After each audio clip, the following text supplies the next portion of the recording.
विद्यार्थी मित्रों स्वाध्याय 11.1 प्रश्न नंबर 4 8 સેમી આધાર અને 4 સેમી વેધવાળા સમદ્વિબાજુ ત્રિકોણની રચના કરો અને પછી બીજો એવો ત્રિકોણ રચો કે જેની બાજુઓ સમદ્વિબાજુ ત્રિકોણને અનુરૂપ બાજુઓ 1.1 ગણી હોય।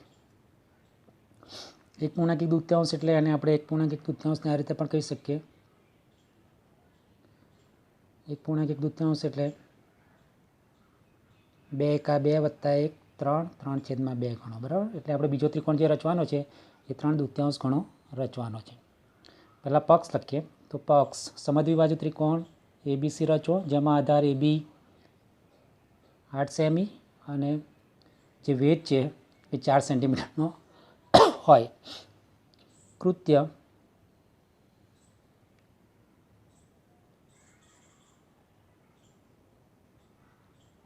તો કૃત્યમાં સમદ્વિબાજુ ત્રિકોણ ABCની બાજુઓને અનુરૂપ 1.1 એટલે કે 3/2 ગુણોત્તર બાજુવાળા સમરૂપ ત્રિકોણ APQની રચના કરવાની છે। તો આપણે રચના કરીશું।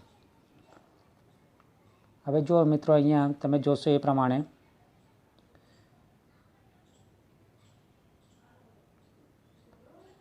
એક 1.1 એટલે કે 3/2 ગણો બરાબર। આપેલા ત્રિકોણ કરતાં 3/2 ગણો ત્રિકોણ આપણે અનુરૂપ ત્રિકોણ રચવાનો છે। 3/2 એમાં 3 અંશમાં છે એટલે આ જે ઉપર અંશ છે અને નીચે છેદ છે। તો જ્યારે અંશમાં હોય અંશમાં મોટી સંખ્યા હોય એટલે અહીંયા 3 મોટી સંખ્યા છે ત્યારે 3 એ અંશમાં મોટી સંખ્યા હોય ત્યારે આપણને આપેલા ત્રિકોણ કરતાં મોટો ત્રિકોણ મળશે। ધારો કે આ ત્રિકોણ હોય તો આપણે આ ત્રિકોણ કરતાં આપણને મોટો ત્રિકોણ મળે આ રીતે બરાબર। એટલે આ રીતે જે ત્રિકોણ મળે છે એ મોટો ત્રિકોણ આપેલા ત્રિકોણ કરતાં મોટો મળશે। અને હંમેશા આપણે જે કિરણ ઉપર ભાગ કરીએ છીએ તો ભાગ કેટલા કરવાના તો અહીંયા 3/2 છે તો જે સૌથી મોટું નંબર છે મોટી સંખ્યા છે બરાબર 3 અને 2માં તો જે 3 મોટી સંખ્યા છે તો 3 સરખા ભાગ કરવાના। જ્યારે પણ ગુણોત્તર હોય ત્યારે જે મોટી સંખ્યા હોય એ પ્રમાણે આપણે સરખા ભાગ કરવાના છે। હવે આપણે આગળ રચના જોઈએ।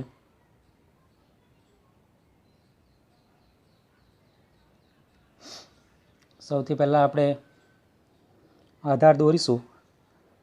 ફૂટપટ્ટીની મદદથી આધારનું માપ આપણને આપેલું છે કેટલું છે તો 8 સેન્ટીમીટર એટલે આપણે 8 સેન્ટીમીટરનો એક રેખાખંડ દોરીશું।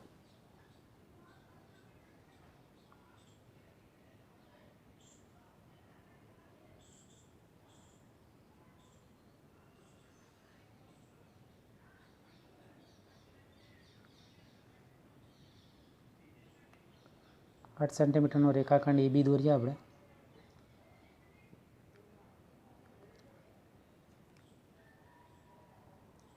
રેખાખંડનું માપ છે 8 સેન્ટીમીટર। એને આપણે થોડો આગળ લંબાવ્યો છે બરાબર।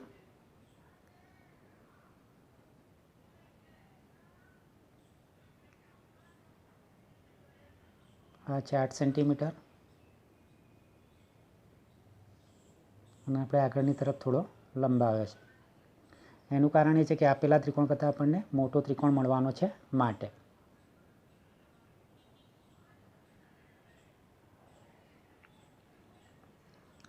ત્યારબાદ આપણે સમદ્વિબાજુ ત્રિકોણ રચવાનો છે પણ એમાં એવું પણ કહ્યું છે કે જે વેધ છે એ વેધનું માપ 4 સેન્ટીમીટર હોય। તો આપણે AB જે છે એની આખી ત્રિજ્યા કરતાં થોડી ઓછી ત્રિજ્યા લઈને ઉપર નીચે તરફ ચાપ દોરીશું એને કેન્દ્ર ગણીને। આની આ ત્રિજ્યા રાખવાની અને બીને કેન્દ્ર ગણીશું અને ઉપર નીચે ચાપ દોરીશું।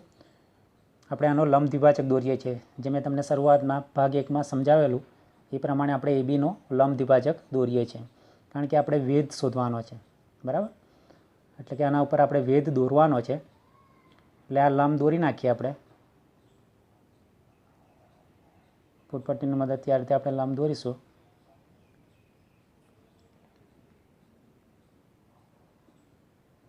હવે વેધની લંબાઈ 4 સેન્ટીમીટર આપી છે એટલે આપણે વચ્ચેનું જે બિંદુ છે એ બિંદુથી 4 સેન્ટીમીટર અંતરે ચાપ દોરીશું બરાબર ઉપરની તરફ। આ બિંદુ આગળથી ઉપરની તરફ 4 સેન્ટીમીટરનો ચાપ દોરીશું। એમ બિંદુ નામ આપ્યું છે આપણે આનું. ફૂટપટ્ટીની મદદથી અને પરિકરની મદદથી 4 સેન્ટીમીટરનો આપણે ત્રિજ્યા લઈશું અને ઉપરની તરફ ચાપ દોરીશું. આ જે બિંદુ ઉપર મળ્યું છે આપણને એ સી બિંદુ કહેવાશે અને સીથી એમનું અંતર એ 4 સેન્ટીમીટર થશે. બરાબર, અહીંયા જે છે 4 સેન્ટીમીટર થશે. આ બિંદુ આપણને અહીંયા સી મળશે. એ બીનું માપ છે તો 8 સેન્ટીમીટર, વેધ આપણે 4 સેન્ટીમીટરનો.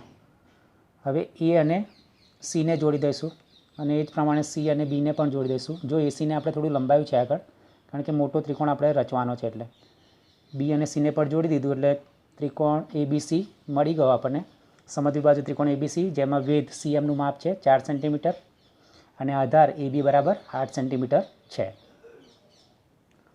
હવે આપણે ખૂણો બી એ એક્સ રચીશું, લઘુકોણ.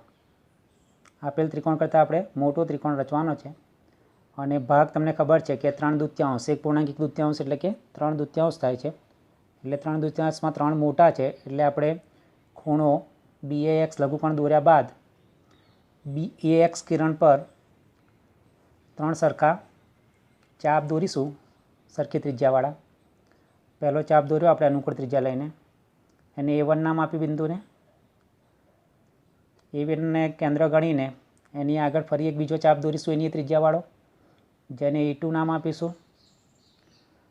A2 બિંદુને કેન્દ્ર ગણીશું અને ત્યાંથી ફરી એની ત્રિજ્યાવાળો ચાપ દોરીશું, જેથી આપણને AX કિરણ ઉપર ત્રીજું બિંદુ A3 બિંદુ મળે.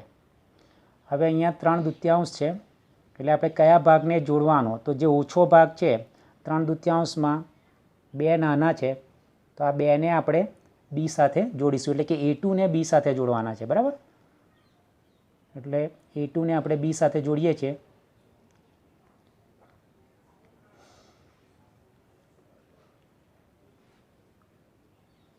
હવે A2ને કેન્દ્ર ગણીશું, અનુકૂળ ત્રિજ્યા લઈશું અને A3 આગળથી પણ આપણે એ જ ખૂણો દોરીશું. બરાબર, જે A2 આગળ ખૂણો છે એવો જ ખૂણો આપણે એ જ માપનો ખૂણો A3 આગળ દોરવાનો છે. એટલા માટે A2ને કેન્દ્ર ગણીને આ રીતે અનુકૂળ ત્રિજ્યા લઈને ચાપ દોર્યો છે આપણે. હવે આની આ ત્રિજ્યા રાખીશું, પરિકરની અણી હવે A3 પર મૂકીશું આપણે અને A3થી એની એ ત્રિજ્યાવાળો આપણે આ ચાપ દોર્યો છે. હવે જે પહેલો ચાપ આપણે દોર્યો છે એ આ બંને બિંદુઓ વચ્ચેનું અંતર લેવાનું છે આપણે. અહીંયા સમજી લેજો કયા બે બિંદુઓ વચ્ચેનું અંતર લેવાનું છે આપણે. તો આ બિંદુ બરાબર અને આ બિંદુ, આ બંને બિંદુઓ વચ્ચેનું આપણે અંતર લેવાનું છે. એટલે આપણે બંને બિંદુઓ વચ્ચેનું અંતર લઈશું અને ચાપ દોરીશું. બરાબર, એટલે આપણને આ અંતર ખબર પડી કે આ બંને બિંદુઓ વચ્ચેનું અંતર કેટલું છે. હવે A3ની પાસે જે ચાપ દેખાય છે આપણને ગુલાબી રંગમાં, ત્યાં આપણે કેન્દ્ર લઈશું અને જે આપણે માપ લીધું છે એ જ માપ રાખીને ચાપ દોરીશું, જે પહેલાં ગુલાબી ચાપને છેદે છે આ રીતે. હવે A3ને આ જે બિંદુ મળ્યું આપણને, બંને ચાપ છેદ્યા ત્યાં, એને જોડી દઈશું તો આપણને AB રેખા ઉપર એક બિંદુ મળશે જેને આપણે P નામ આપીએ, તો AP.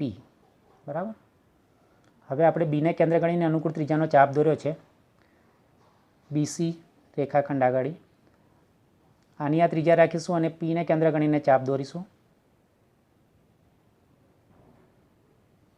હવે હમણાં કરેલું એ જ પ્રમાણે ફરીથી આપણે આ બંને બિંદુઓ વચ્ચેનું અંતર લેવાનું છે. આ બિંદુ અને આ બિંદુ, બંને વચ્ચેનું અંતર આપણે પરિકરની મદદથી લઈ લઈશું અને આગળ ચાપ દોરીશું. ચાપ દોર્યો આપણે, આનું આ ત્રિજ્યા રાખીશું અને હવે અહીંયા જે બિંદુ છે Pની નજીકમાં ચાપવાળું જે બિંદુ છે ત્યાં પરિકરની અણી મૂકીને આપણે ચાપ દોરીશું, જે પહેલાં ભૂરા ચાપને છેદશે એક બિંદુમાં. જે બિંદુમાં છેદે છે એ બિંદુને P સાથે જોડી દઈશું તો આપણને AC રેખા ઉપર એક બિંદુ મળશે જેને આપણે Q નામ આપીશું. અહીંયા થોડું આપણે સમજી લઈએ મિત્રો. જો અહીંયા આપણે આ જે A2 હતું બરાબર, આ જે ખૂણો રચ્યો છે એ જ ખૂણો આપણે અહીંયા પણ A3 આગળ પણ મળ્યો છે, એટલે કે A2B ખૂણાનું માપ બરાબર A3P છે. બીજા અર્થમાં આપણે શું કર્યું છે તો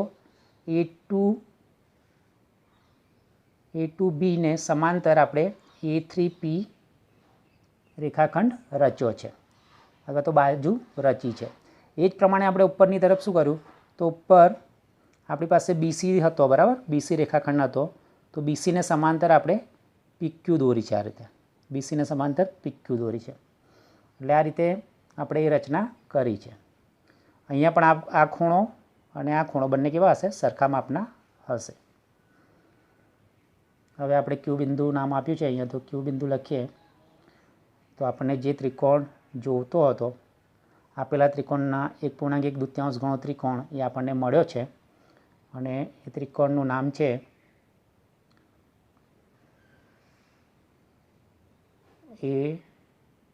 APQ. ત્રિકોણ APQ આપેલા ત્રિકોણ કરતાં 1.1/3 ગણો મોટો છે, બરાબર. આપેલો ત્રિકોણ જો અત્યારે નાનો છે, અંદરની તરફનો જે ત્રિકોણ છે આ ત્રિકોણ આપેલો હતો આપણને, એના કરતાં આપણે આ મોટો ત્રિકોણ બનાવ્યો છે, બરાબર. એટલે કે આપેલા ત્રિકોણ કરતાં આપણને આ મોટો ત્રિકોણ મળ્યો છે. આ રીતે આપણે આ રચના કરી શકીએ.